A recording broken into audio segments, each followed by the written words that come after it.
Hello बच्चों, आज हम सीखेंगे मेगास्पोरोजेनेसिस और एम्ब्रियोसैक का डेवलपमेंट। पहले हम ये देख लेते हैं कि हमारा मेगास्पोरोजेनेसिस परफॉर्म कहाँ होता है। तो हमने सबसे पहले एक एंजियोस्पर्म का प्लांट लिया, उसमें हमने फ्लावर को तोड़ लिया। फ्लावर में सेपेल, पेटल और फिर उसमें एंथर लगे होंगे और बीच में जो लगा होगा वो होगा हमारा फीमेल रिप्रोडक्टिव पार्ट, जिसे हम पेटल कहते हैं। तो ये मैंने पेटल यहाँ पर कुछ इस तरह का डायग्राम आपको दिखता है। पेटल में ऊपर वाला पार्ट बताइए क्या होगा? स्टिग्मा। उसके नीचे हॉलो पार्ट, ये क्या है?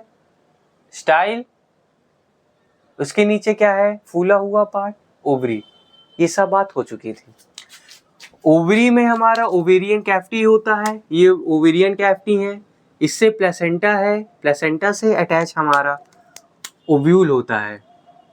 ओव्यूल को जब हमने जूम करके देखा तो हमें कुछ इस तरह का स्ट्रक्चर दिखाई दे रहा था। यहाँ तक की बात हमारी पिछले टॉपिक में हो चुकी है। इसमें आपने ये भी देखा था कि ओव्यूल में जो ऊपर वाला पार्ट है वो प्लेसेंटा था, उससे अटैच हमारा फनिकल था। उसके अंदर जो पॉइंट ऑफ कनेक्शन था फनिकल और ओव्यूल का, उसे हम हाइलम कहते थे। इसके अंदर आपको ये देखना है कि ये जो प्रोटेक्टिव लेयर है इसे इंटीग्यूमेंट कहते थे। इसके नीचे न्यूसिलस था हमारा, जो नरिशमेंट प्रोवाइड कराता था। और इसके अंदर हमारा जो बॉडी था इसे हम एम्ब्रियोसैक कहते थे, जिसके बारे में हमको डिटेल में आज देखना है। आप ये यहाँ पर पूरे एनसीईआरटी में ध्यान दीजिएगा। मेगास्पोरोजेनेसिस और एम्ब्रियोसैक डेवलपमेंट में दो चीज़ आपको ध्यान देनी है। पहला आपको ध्यान देना है कि माइक्रोपाइल रीजन और चैलेंजा रीजन कहाँ है। आपको याद होगा कि जहाँ पर इंटीग्यूमेंट एब्सेंट है उस रीजन को हम क्या बोलते थे? माइक्रोपाइल।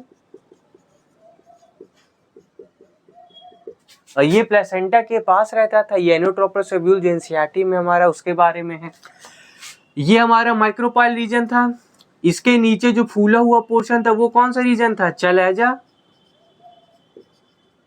ठीक, तो इन दोनों टॉपिक में आपको माइक्रोपाइल और चैलेंजा इन दोनों की पोजीशन याद रखनी है। कैसे याद रखोगे?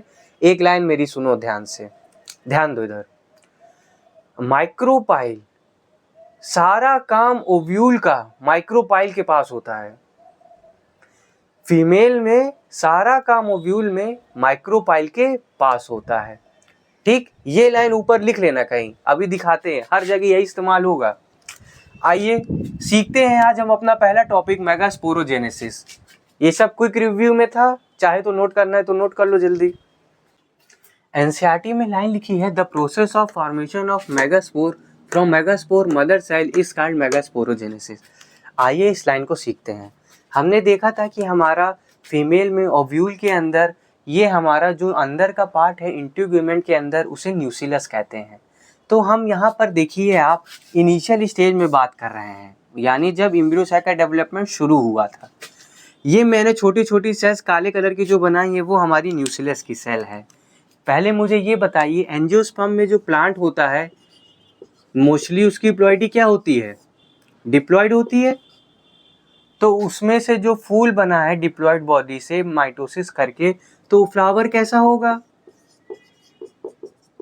जाहिर सी बात है वो भी डिप्लॉइड होगा। फ्लावर में से मैंने पेटल निकाला, पेटल किससे बना है? ये भी मेल बॉडी बनाती है, डिप्लॉइड बॉडी, तो ये कैसा होता है? डिप्लॉइड। अब पेटल में ओवरी भी किसकी बनी होगी? माइटोसिस से बनी है ओवरी, तो क्या होगी? इसकी भी प्लॉइडी, डिप्लॉइड।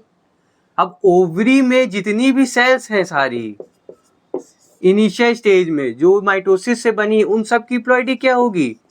डिप्लॉइड होगी। इसका मतलब जो न्यूसिलस की सेल है हमारी, उसकी प्लॉइडी क्या होगी? डिप्लॉइड, क्योंकि यहां तक क्या चल रहा है? माइटोसिस से सब बना था। तो यहां पर हमारी न्यूसिलस की जो प्लॉइडी है वो है डिप्लॉइड, मतलब 2n। ठीक, अब यहाँ पर मुझे ये देखिए, मैंने आपको बताया था कि जहाँ इंटीग्यूमेंट एब्सेंट है उस रीजन को बोलते हैं माइक्रोपाइल। ये बात आपको याद रखनी है कि सारा काम कहाँ पर होगा? ओवरी में। बोलो, माइक्रोपाइल के पास। नीचे क्या था? चैलेंजा था अपना।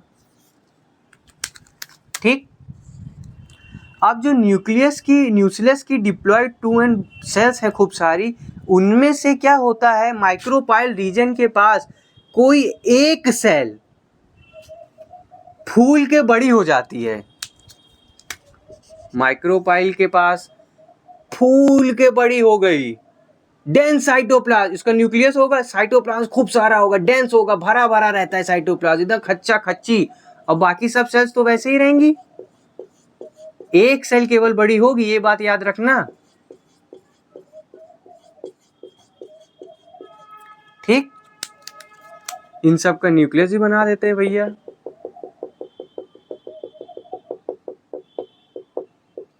ठीक, अब ये जो सेल बड़ी है उसको मैं बाहर निकाल के अलग से दिखा रहा हूं। तो ये जो सेल फूल के बड़ी हो गई है, इसी को हम मेगास्पोर मदर सेल कहते हैं। Megaspore mother cell. मुझे बताइए, क्या यहाँ से कुछ डिवीजन हुआ है सेल का? नहीं हुआ है। तो न्यूक्लियस की प्लॉइडी जो पहले थी वो बाद में रहेगी। तो यहाँ पर जो न्यूक्लियस की प्लॉइडी है वो क्या रहेगी, बताइए आप हमको? डिप्लॉइड। तो हमारा जो मेगास्पोर मदर सेल है वो कैसा है? डिप्लॉइड है, मतलब 2n है। अब इस सेल में जो अंदर है बड़ी सी सेल, जिसको मेगास्पोर मदर सेल कहते हैं, जिसके आसपास छोटी छोटी सेल हैं जो हमारी न्यूक्लियस की सेल हैं। अब इस सेल को आगे दिखाते हैं क्या होगा। अब इस सेल में होता है मियोसिस।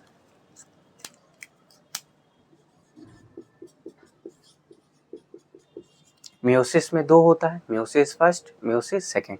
थोड़ा ऊपर मैं आपको दिखा देता हूँ, बच्चों को याद होगा, लेकिन ये सेल वॉल बना दिया, ये न्यूक्लियस बना दिया। ठीक, अब इसमें एक से दो होंगी मियोसिस फर्स्ट में,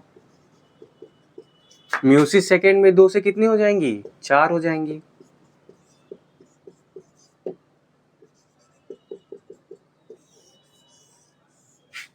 मियोसिस में जो डॉटर सेल होती है वो पेरेंट सेल की आधी होती है प्लॉइडी में। तो अगर पेरेंट सेल मेरा डिप्लॉइड है, 2n है, तो हमारी डॉटर सेल की प्लॉइडी क्या हो जाएगी? सबकी हैप्लॉइड हो जाएगी। ठीक,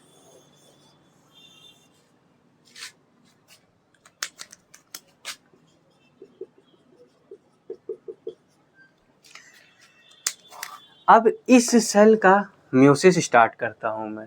ठीक, पहला मियोसिस फर्स्ट करा जाए, मियोसिस फर्स्ट करता हूं तो एक से कितने हो जाएंगी? 2 सेल हो जाएंगी।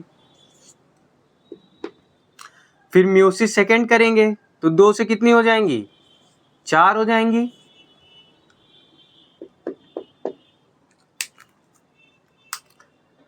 तो इनके आसपास न्यूक्लियस की सेल तो वैसे ही लगी रहेगी, इसमें भी न्यूक्लियस की सेल रहेंगी।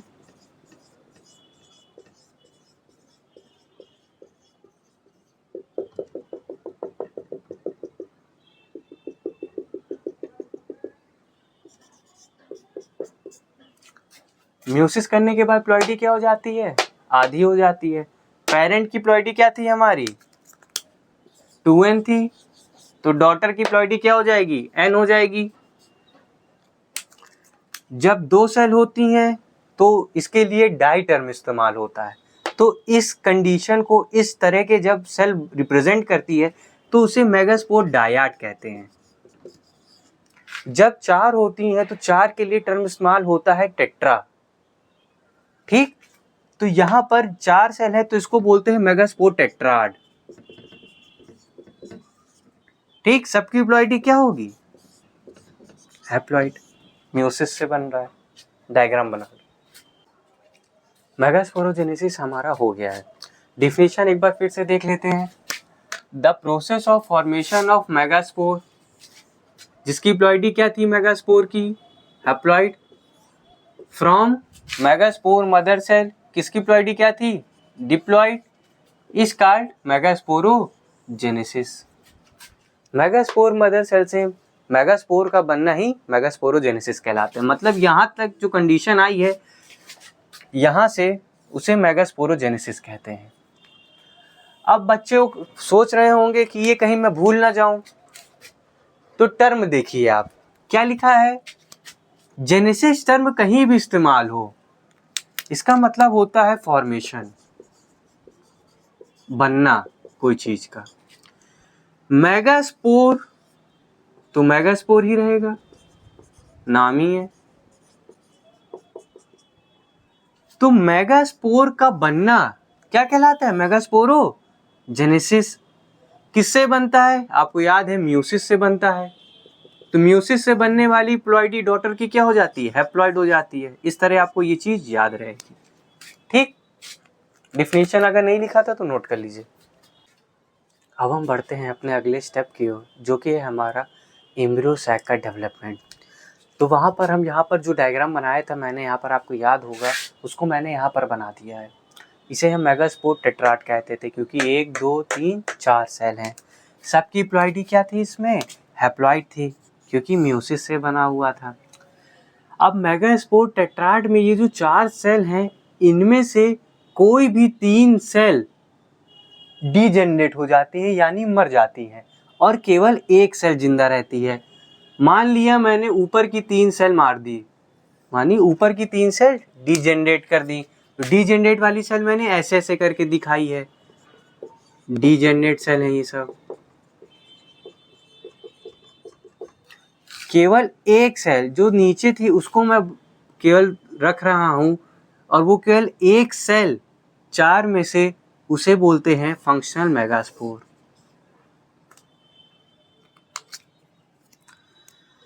फंक्शनल मेगास्पोर की प्लॉइडी भी क्या होगी, हैप्लॉइड होगी। अब 4 स्पोर में से एक स्पोर का बनना और फिर उसका आगे डेवलपमेंट कराना, इसी को कहते हैं मोनोस्पोरिक डेवलपमेंट। टर्म आप पकड़िए, मोनो यानी 1, स्पोर मतलब एक मेगास्पोर, उसका डेवलपमेंट। ठीक, अब फंक्शनल मेगास्पोर का जो न्यूक्लियस है, इसमें होता है माइटोसिस। माइटोसिस आप सभी जानते हैं, एक से सेल का 2 सेल का फॉर्मेशन माइटोसिस कहलाता है।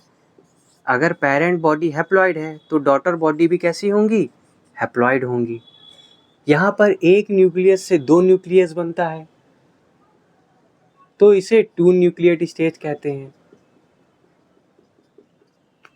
अब यहाँ पर ये होता है कि ये जो न्यूक्लियस है, ये दोनों अपोजिट पोल की ओर मूव कर जाते हैं। एक न्यूक्लियस यहाँ आ जाता है, एक न्यूक्लियस यहाँ आ जाता है।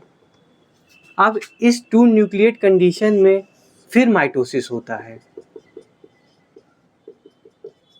2 से कितने न्यूक्लियस बन जाएंगे, 4 न्यूक्लियस बन जाएंगे। तो 1 2 3 4, इस कंडीशन को कहते हैं 4 न्यूक्लिएट कंडीशन। यहाँ पर आपको ध्यान देना है कि इस जगह माइटोसिस होते समय न्यूक्लियस का डिवीजन होता है, लेकिन साइटोप्लाज्म का डिवीजन नहीं होता, इसीलिए सब एक ही सेल के अंदर आ रहे हैं। अब यहाँ पर 4 न्यूक्लिएट के बाद फिर माइटोसिस होता है। अब 4 से कितनी हो जाएंगी, 8 हो जाएंगी। इसको क्या बोल दोगे, 8 न्यूक्लिएट, 8 न्यूक्लिएट स्टेज बोल दो।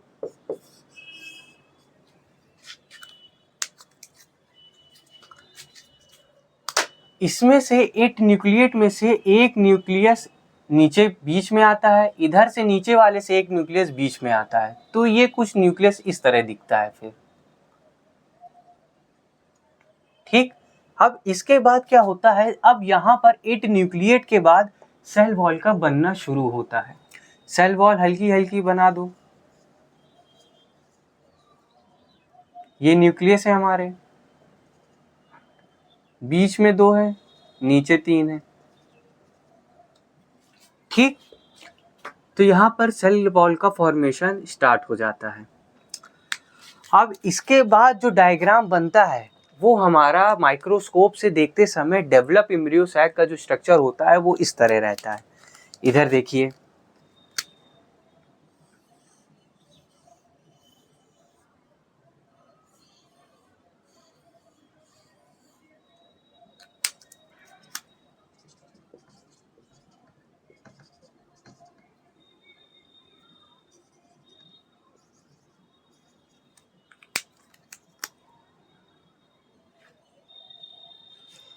देखिए इसके अंदर ये एक सेल वॉल हो गई, यानी ये एक सेल हो गई, ये दूसरी सेल हो गई, ये तीसरी सेल हो गई। इसी तरह नीचे वाली भी सेल बन जाती हैं सेल वॉल, ये चौथी सेल हो गई, ये पांचवी सेल हो गई, ये छठवीं सेल हो गई। एक सेल आपकी बीच में बनती है जो खूब बड़ी सी रहती है। ये देखिए, ये सेल वॉल बना रहा हूं मैं, ये देखिए कितनी बड़ी है, सबसे बड़ी। ये छोटी छोटी छोटी छोटी, ये देखिए कितनी बड़ी सेल है।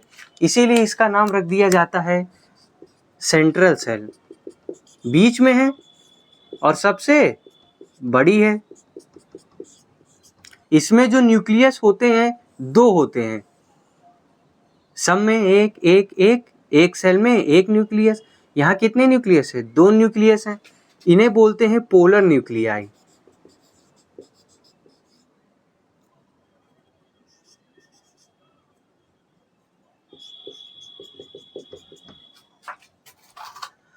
अब ध्यान से देखिए, अब इसमें ये कैसे पता चलेगा कि कौन ऊपर है और कौन नीचे? ये तो है गोला, इसको मैं ऐसे घुमा दूं तो ये ऊपर वाली नीचे आ जाएगी, नीचे वाली ऊपर आ जाएगी। तो इसको कुछ तो हमको देना पड़ेगा कि किसके रिस्पेक्ट में हम बात करें कि कौन सी सेल कहाँ क्या बोला जाता है। तो यहाँ पर मैंने आपको बताया था, याद रखिए, ओव्यूल में माइक्रोपाइल रीजन और चैलेजा रीजन। तो ये जो ऊपर वाला रीजन है ये चैलेजा के पास रहता है और जो नीचे वाला रीजन है वो माइक्रोपाइल के पास रहता है। ठीक, तो जो चैलेजा के पास जो सेल होती हैं उन्हें बोलते हैं एंटीपोडल सेल्स। एंटीपोडल्स सेल ये तीन होती हैं। जो नीचे माइक्रोपाइल रीजन के पास होती हैं इन्हें बोलते हैं सिनर्जिड सेल्स। इसमें से दो सेल कहलाती हैं सिनर्जिड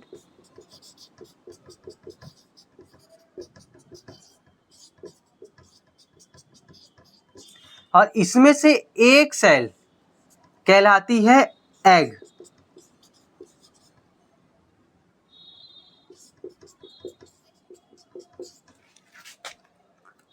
ठीक, अब बच्चों को लगता है ये है 2D डायग्राम, तो 3D डायग्राम में कैसे दिखता होगा ये नीचे वाला?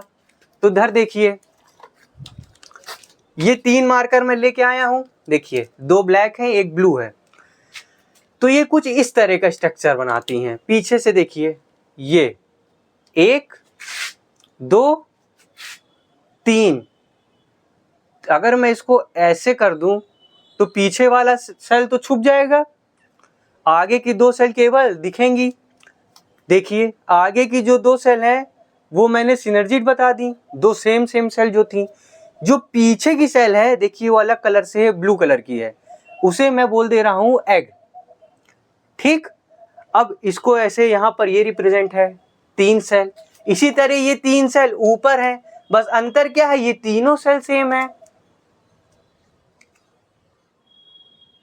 ठीक, इसको बना लीजिए।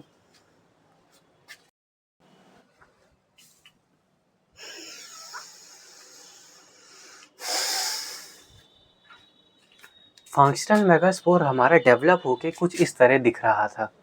अब इसमें हम लोगों ने ज़्यादातर चीज़ों की बात कर ली है। अब मुझे गिन के बताइए कि कितने सेल्स हैं। गिनिए, ये एक सेल, ये दो सेल, ये तीन सेल, ये बड़ा वाला सेल था, ये चार सेल हो गया, ये पाँच, ये छः, ये सात। कितने सेल हैं टोटल? 7 सेल हैं।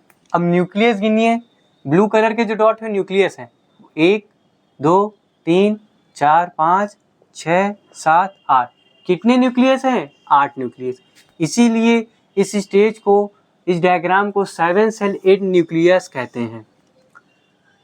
अब इसमें सबसे ऊपर वाली सेल्स जो हैं वो चैलेजा एंड के पास होती हैं और नीचे वाली जो है वो माइक्रोपाइल रीजन के पास होती हैं। इस स्ट्रक्चर को एम्ब्रियो सैक कहते हैं। एक नाम और दिया गया है एनसीईआरटी में जिसे बोलते हैं फीमेल गैमेटोफाइट। फाइट का मतलब होता है बियरिंग, मतलब फीमेल गैमेट को बियर करने वाला, मतलब फीमेल गैमेट को रखने वाला। क्या नाम पड़ गया? Female gametophyte. सैक का क्या मतलब बताया था आपको? आशियाना यानी घर, मतलब यहाँ क्या रहेगा? एम्ब्रियो। अब सबसे ऊपर वाली सेल्स जो हैं वो सारी, इसमें जितनी भी न्यूक्लियस हैं, अब इनमें देखिए ये एक सेल है, ये एक सेल है, ये एक सेल है, इन तीनों सेल्स को मिला के बोला जाता है एंटीपोडल सेल्स। ये 3 सेल होती हैं, ये चैलाजा के पास होती हैं। आपको याद होगा चैलाजा से हम भोजन भेजते थे, प्लेसेंटा से आता था फनिकल में, फिर फनिकल से हाइलम में, हाइलम से चैलाजा, फिर ओव्यूल। तो ये खाना प्रोवाइड कराता है। बीच की जो बड़ी वाली सेल है वो सेंट्रल सेल है, सबसे बड़ी होती है। इसमें देखिए एक न्यूक्लियस, दो न्यूक्लियस, दोनों न्यूक्लियस अलग अलग हैं। एक सेल के अंदर 2 न्यूक्लियस अलग अलग हैं और दोनों की प्लॉइडी क्या है? हैप्लॉइड है, क्योंकि इनमें जितने भी न्यूक्लियस हैं सब हैप्लॉइड न्यूक्लियस की माइटोसिस से बने हैं। तो सारे न्यूक्लियस कैसे होंगे? हैप्लॉइड होंगे। तो ये 2 अलग अलग न्यूक्लियस को पोलर न्यूक्लियाई बोलते हैं। इस कंडीशन को N+N स्टेज से रिप्रेजेंट करते हैं। ठीक, ये दोनों कैसे होते हैं? हैप्लॉइड न्यूक्लियस होते हैं। इसके नीचे जो आपको 3 ठो ये दिख रहे हैं सेल, ये 3 कुछ ट्रायंगुलर शेप में रहते हैं, यानी कुछ इस तरह के अरेंजमेंट में रहते हैं, बताया था अभी आपको। ठीक, तो ये जो पीछे वाली सेल है, या यूं कहूं जो एक सेल है इसमें, इसे बोलते हैं एग सेल। प्लॉइडी जाहिर सी बात है हैप्लॉइड होगी। अब ये दोनों सेल्स को मिला के बोलते हैं सिनर्जिड। इसकी ये 2 सेल हैं, प्लॉइडी जाहिर सी बात है क्या होगी? हैप्लॉइड। समझ रहे हो? अब इसमें क्या होता है कि एग सेल के 2 सेल और सिनर्जिड में 1 सेल, इन दोनों को मिला के एक नया टर्म बोला जाता है एग एपरेचर्स, जिसमें कि टोटल 3 सेल्स होती हैं। ठीक, अब इसमें क्या होता है, सिनर्जिड्स की जो सेल्स होती हैं ये थिकनिंग होती हैं। थिक मतलब मोटी हो जाती हैं नीचे की ओर। इससे क्या होता है? फिलीफॉर्म अपेरेचर्स कहलाता है। जो सेलुलर थिकनिंग हो गई सिनर्जिड्स की सेल्स को, उन्हें फिलीफॉर्म अपेरेचर्स कहते हैं। ये माइक्रोपाइल रीजन के पास होती हैं और ये पॉलन ट्यूब की एंट्री में मदद कराती हैं। जो एंथर से पॉलन ट्यूब स्टिग्मा स्टाइल से होते हुए ओवरी के पास आएगा, तो उसकी जो एंट्री है, ये फिलीफॉर्म अपेरेचर जो है ये उसकी एंट्री को गाइड करता है। ठीक, यहाँ पर आपका पूरा एम्ब्रियो सैक का डेवलपमेंट तक पूरा प्रोसेस हो गया है। ठीक, आज के लिए इतना ही रखते हैं।